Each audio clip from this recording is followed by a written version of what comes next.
Hi everyone, this is Alfie back again with AC Constriction. Got another vlog for you today. Unfortunately it's only me today. I know half of you probably come because my missus is the eye candy, but no, Casey's not here today, she's at uni. So we've got a couple of different bits to show you today. I've got an incubator build which we've been doing over the last couple of weeks to come for the 2020 season. It is up and running now, so hopefully if consistent temperatures, well, I'm just monitoring them at the moment, but hopefully we'll be able to put our clutches in there this season. I've also got a couple of locks to show you, and one of our females is due over the next couple of days, so really excited, got a lot of stuff to look forward to. So thank you for all tuning in, and thanks for watching.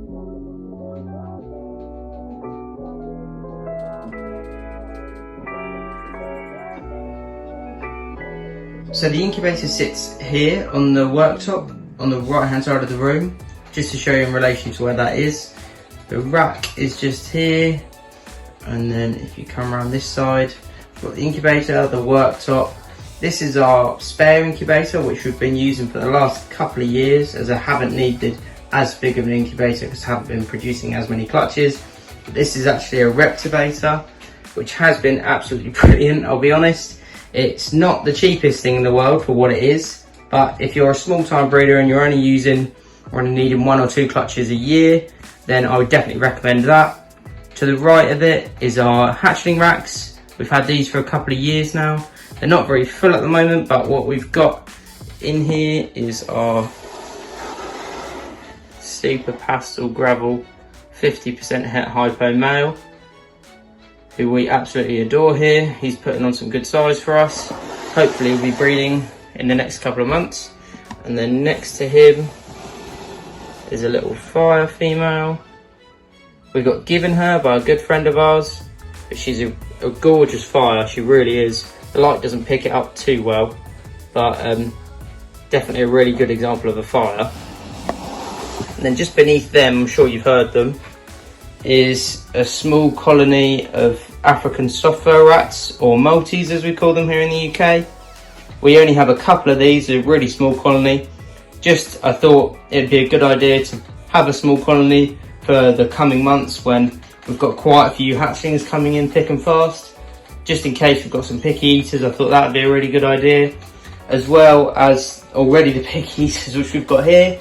Luckily enough, we haven't got too many of those. We've only got a couple that only eat ASF, but in order to keep everything eating and everything happy and healthy, I thought this was a really good option, so we've got a couple of them too. So the incubator, which is just behind me, is actually made out of a freezer. We used this freezer for a really long time to store all of our frozen rodents, but unfortunately a couple of months ago it decided to pack up, and luckily we didn't lose too many of the rodents that were in there. We managed to save the best ones and not lose too many of them. But we thought we'd turn that negative into a positive and make it into an incubator, which has been really good for us. It's only been done in the last couple of weeks, but it's holding temperatures really well, so I'll just show you how we did it. So this is inside the incubator. As you can see, it's not the best looking incubator in the world, but as long as it does the job, it's fine with me. What we decided to do first was take out all of the cooling system from the back of the freezer, which is quite a dangerous job if you don't know what you're doing, so make sure you speak to someone who does know and someone who is qualified, because you do have to dispose of it correctly and make sure that everything is done properly, otherwise it can be quite dangerous. But as long as you get help and don't listen to me, you'll be alright. But what we decided to do at first was put heat cable along the back, but in the end that wasn't the best option for us, and it wasn't going to fit properly in the freezer itself. So what we did in the end was we went with one heat mat on the floor and one on the back, which you can just see through there. The probe for the thermostat, there's a hole drilled through the back of the incubator and it sits on the middle shelf. When drilling holes through a fridge or a freezer, just make sure that they're as small as they can be to fit whatever you need to put through it, just to make sure you're not losing any heat as well.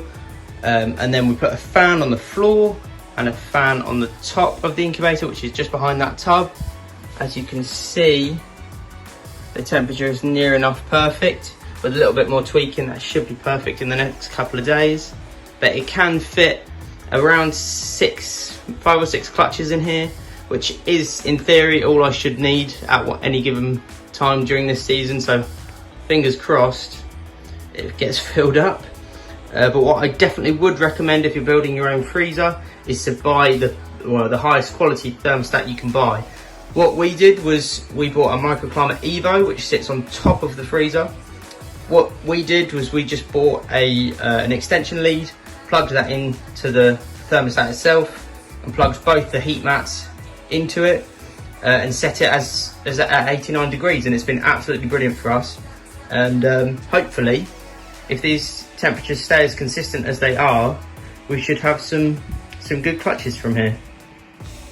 Another thing I wanted to touch on is if you're a bit unsure about building an incubator, don't be. I promise you, if I can do it, you can do it. It was really simple. As long as you're doing everything right and you do everything safely, like I said with the cooling system, as long as you're doing that right, you're disposing of it properly and you're removing it properly, it'll be fine. I would recommend, if you can, doing it with a fridge instead of a freezer. It made our life a little bit more difficult that it was a freezer, but we made it work. But definitely, if I was going to do it again, I would make sure that I had a fridge, just because it's a little bit easier and there's not as many pipes and wires in the actual incubator itself. But yeah, I hope this helped, and let's get on to the locks. I've got a couple of different bits to show you today, a couple of locks and a big pregnant female that should be dropping her eggs in the next couple of days. But before we do that, I thought I'd better explain my tub labelling system. So the actual information that I've written down on the tubs, it's just my nonsense, just dates and weights and recent sheds and things like that, prey sizes, all of that sort of thing.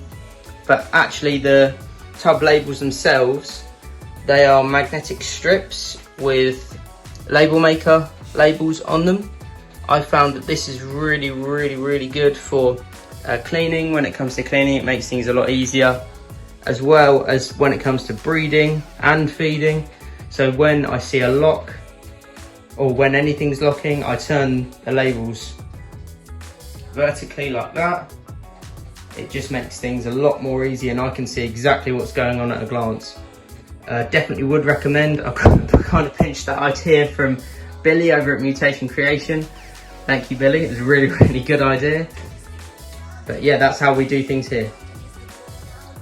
So this lock we've got going on here, this is a black pastel possible het pied female breeding to a fire possible G-nex pied male.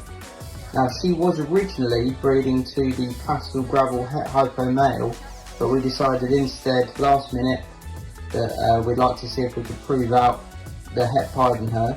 It'd be brilliant if she was het pied, but we'll have to see what happens. This is the first lock now, but she's already had a couple of different locks with the pastel gravel male, so hopefully she'll prove out as het pied. So this is actually probably our most anticipated clutch of the year, if they do end up breeding. Here we've got a pastel gravel het hypo male breeding to a gravel het hypo female. The gravel het hypo female, she came from Marcelo over at Exclusive Snakes, and she was our biggest investment of the year.